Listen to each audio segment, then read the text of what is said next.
سارے سمجھتے ہیں کہ وہ حکومت سے بھی بڑے ہیں, وہ آئین پاکستان سے بھی بڑے ہیں, اور انویزیبل گورنمنٹ چلانے کا اختیار انہی کے پاس ہے.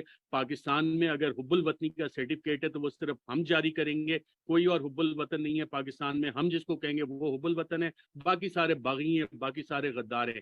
ریاست کی ڈیفینیشن آئین پاکستان کے آرٹیکل 7 آف دا کانسٹیٹیوشن میں بڑی واضح ہے.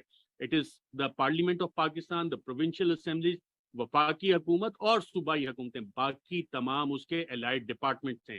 General Yasin Malik sahib secretary defence رہے ہیں, ان سے پوچھیں رولز آف بزنس میں پروٹوکول کیا ہے.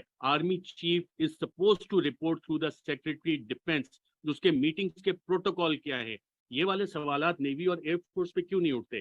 کیا یہ وقت نہیں آ گیا کہ ہم آئین اور کے مطابق اس ملک کو چلائیں؟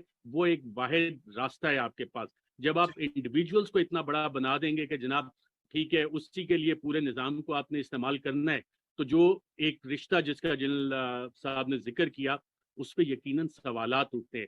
جب آپ ان تمام لوگوں کے اوپر, یہ میرے پاس پڑھی ہے ابھی, میرے پاس اسے یہ 6 کا ریکارڈ آیا ہے ایف آئی آر کا, مختلف ملک کے تھانوں میں ہوئی ہیں. چمن میں ہوئی ہے, پشتین میں, کوئٹہ میں, حیدرآباد میں, سکھر میں, اور یہ تمام کا ٹیکسٹ آپ دیکھیں تو ایک ہی ہے. عمران ریاض پہ آپ ایف آئی آر دیکھیں, پرسوں اس نے ایک سیمینار میں تقریر کی, اس کے بعد راتوں رات 6 ایف آئی آر اس پہ ہو گئی. اس کے دوست کو اٹھا لیا, آپ باقاعدہ طور پہ 4 ڈالے ہیں, اس کے دوست کو اٹھا کے لے گئے ہیں. اس کی جو لائسنسز تھے وہ کینسل کر دیے, اس کی جو بلٹ پروف گاڑی تھی اس کی پرمیشن وہ ساری کینسل کر دی ہے.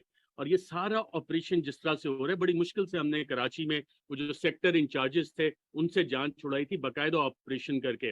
اور اب جگہ جگہ نئے سیکٹر انچارجز پیدا ہو گئے ہیں. پورے ملک کو آپ نے یغمال بنایا ہوا ہے کہ جناب جو پہلے ایم کیو ایم کے سیکٹر انچارجز نے خوف و ہراس پھیلایا ہوا تھا, اسی طرح کا ماحول اب پورے